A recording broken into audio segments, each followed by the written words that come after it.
There's a really specific kind of isolation that occurs when you're the type of person that can connect with everyone, but not everyone connects with you. And I feel like I possess specific traits that create this dynamic because I really don't know what else it would come down to. Number one being I have a very high and natural curiosity about other people. So like I want to understand people. I want to know who they are and what made them the way they are. I ask questions about people that go way beyond surface level, and I'm very fascinated by them in the moment that I'm with them. And the flip side to this is that many people do enjoy being asked questions about themselves, but they don't return that curiosity. And then you leave an interaction thinking, okay, cool, I know so much about them, but do they know anything about me? And I can think of several situations in which I left a get together with someone where I was like meeting them for the first time.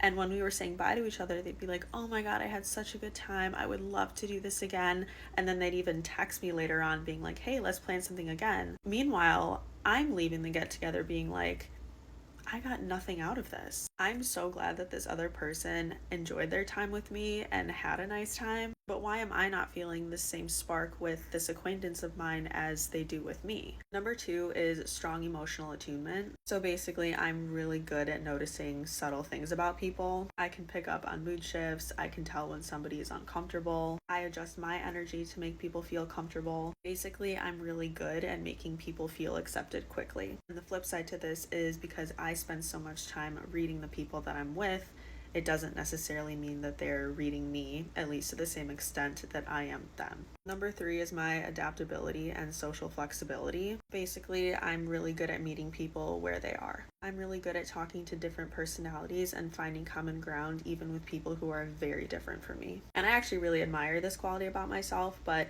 I don't need someone to be exactly like me for me to enjoy them. The flip side to this is because I can adapt to so many people, fewer people stand out as uniquely compatible with me.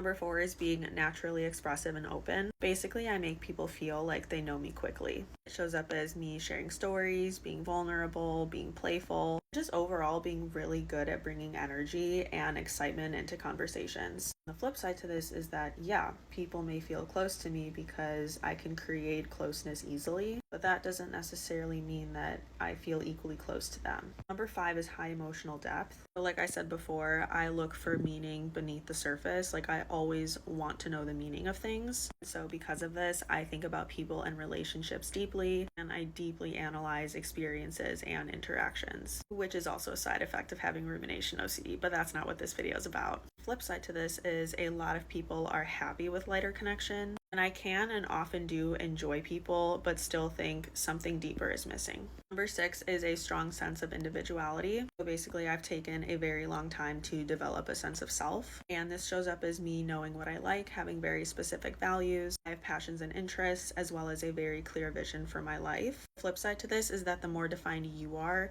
the fewer people may naturally click with you. And you may appreciate people, but rarely feel like they fit into your world. I have more, but this video is getting too long, but I really do just want to share that just because you can connect with a lot of people doesn't necessarily mean that the connection is mutual. And this can get lonely because when you're naturally curious, adaptable, and emotionally aware, you are very easily able to make other people feel seen, but it's not necessarily working the other way around. And it can get really frustrating sometimes leaving social interactions, knowing that the other person is leaving, feeling very close to me, but I don't feel that same level of closeness to them. And so that's why when I do find people that I genuinely connect with, I hold them so close to my heart because I know that connections like that are so rare for me. But all of that to be said, I would not want to change who I am because I love this ability of mine to be able to connect with everyone. But like I said, what makes that difficult is that just because you connect with everyone doesn't necessarily mean that they're all going to connect to you.